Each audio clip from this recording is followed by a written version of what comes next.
Assalamualaikum warahmatullahi wabarakatuh. Perkenalkan, nama saya Cahaya Purnamasari. Saya berasal dari kelas A reguler. Di kesempatan kali ini saya akan menjelaskan mengenai membangun karakteristik wirausaha pada mata kuliah kewirausahaan yang diampu oleh Bapak dosen di Jusidik SPD MPD. Langsung saja kita mulai. Yang pertama itu ada karakteristik wirausaha. Yang pertama ada motif berprestasi tinggi. Nah, motif berprestasi tinggi itu berkaitan dengan jika kita ingin memiliki prestasi yang tinggi, kita harus didasari dengan motif dulu, apa rencana kita gitu. Nah, yang kedua itu ada selalu reflektif. Setiap manusia harus memiliki sifat yang selalu reflektif, yang dimana itu akan untuk memudahkan kita dalam hal apapun. Nah, yang ketiga memiliki kekreativitasan tinggi. Kita harus memiliki kreativitas agar kita berkembang untuk yang lebih baik. Yang kelima selalu berkomitmen dalam pekerjaan. Dalam sebuah pekerjaan harus terus di nomor satukan adalah komitmen dalam suatu pekerjaan agar pekerjaan yang kita lakukan itu berkah. Nah, yang kelima mandiri atau tidak tergantungan. Kita sebagai manusia hidup itu harus mandiri, independen, yang dimana kita tidak bisa bergantung kepada orang lain. Walaupun kita membutuhkan orang lain untuk membantu kita, tapi kita tidak boleh bergantung kepada orang lain. Selanjutnya ada nomor 7, berani menghadapi risiko.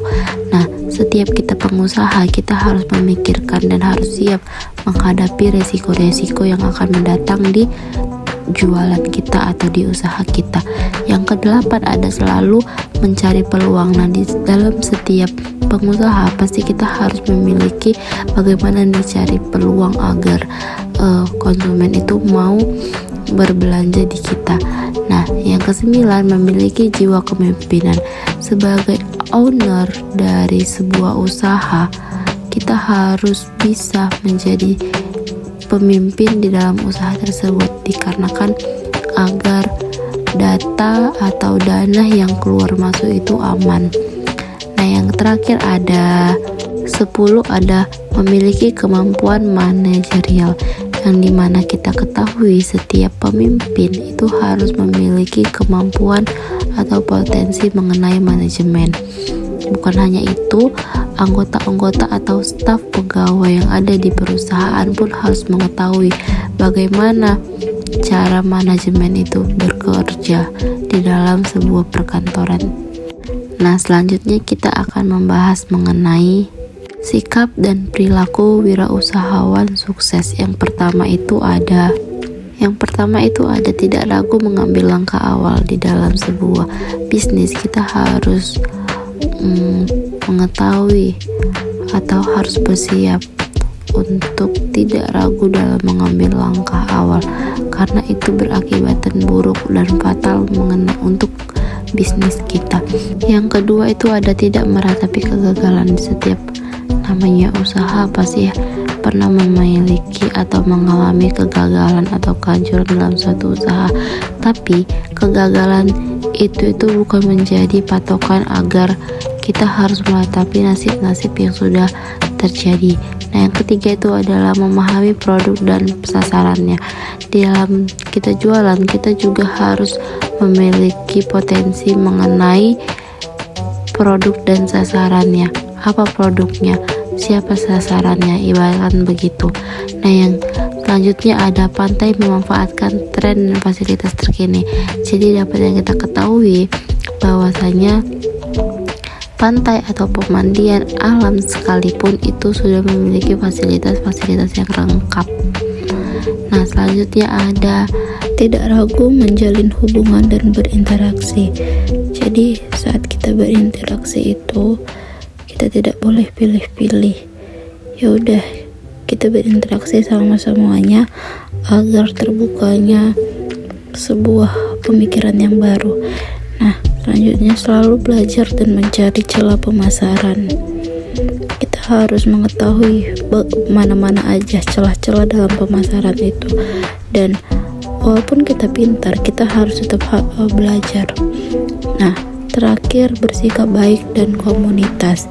Jadi kalau kita menjadi wirausahawan, kita harus memiliki komunitas nih sebenarnya yang paling penting gitu, berkomunitas dan baik. Jadi saat kita memiliki komunitas, kita bisa merekomendasikan tempat-tempat usaha kita kepada komunitas-komunitas kita. Jadi kayak promosi lah jatuhnya gitu. Nah, selanjutnya ada proses membangun karakter wirausaha. Yang pertama ada hargai produk orang lain.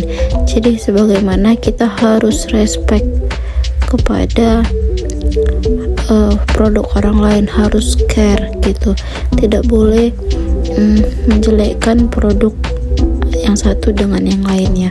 Terus yang kedua, menyenangi kritik. Jadi sebagai kita membuka usaha gitu, kita harus suka dikritik, karena dalam kritikan-kritikan yang kita dapat membenahi mana nih kesalahan-kesalahan yang kita buat gitu. Nah, yang ketiga, bicara sesuai ahli.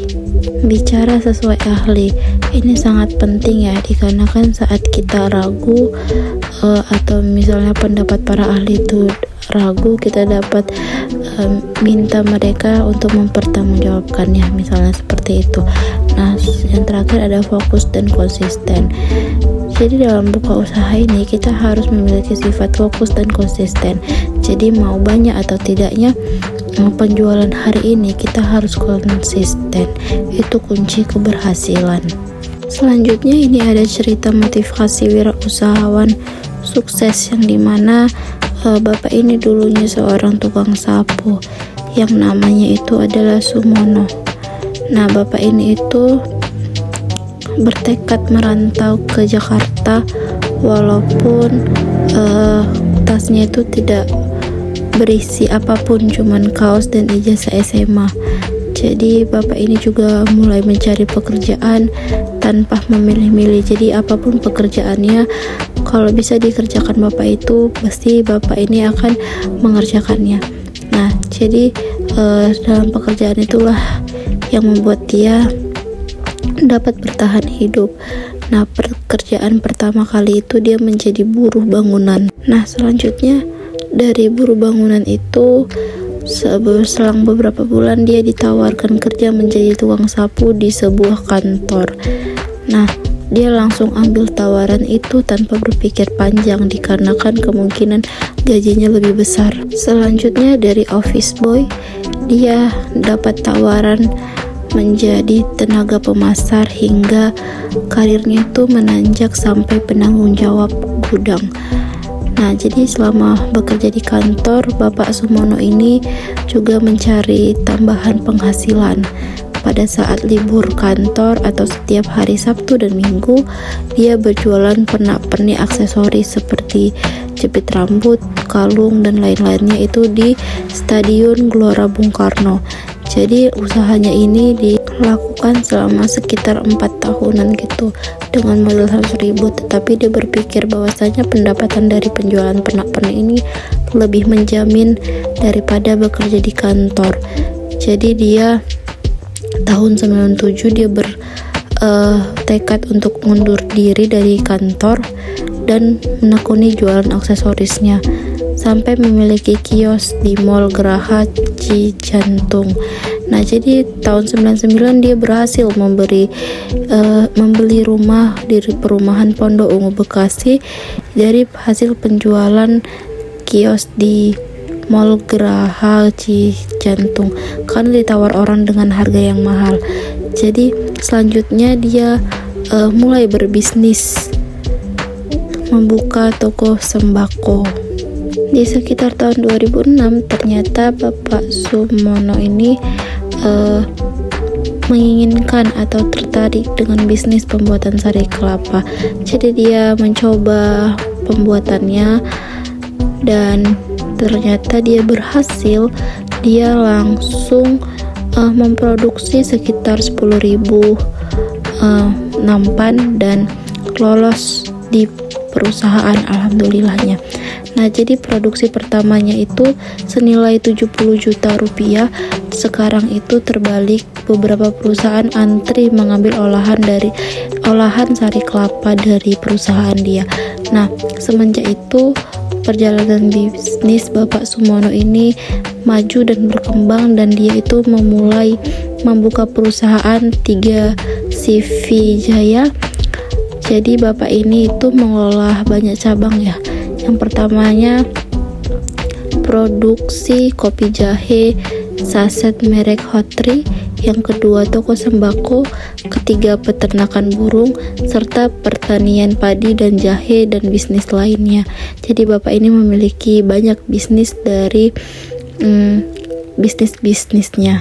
Jadi yang bisa dapat kita ambil dari kisah Bapak Sumono ini bahwasanya kita tidak perlu malu dalam pekerjaan sekecil apapun, serendah apapun, karena serendah-rendahnya pekerjaan itu tetaplah pekerjaan yang mulia asal halal gitu.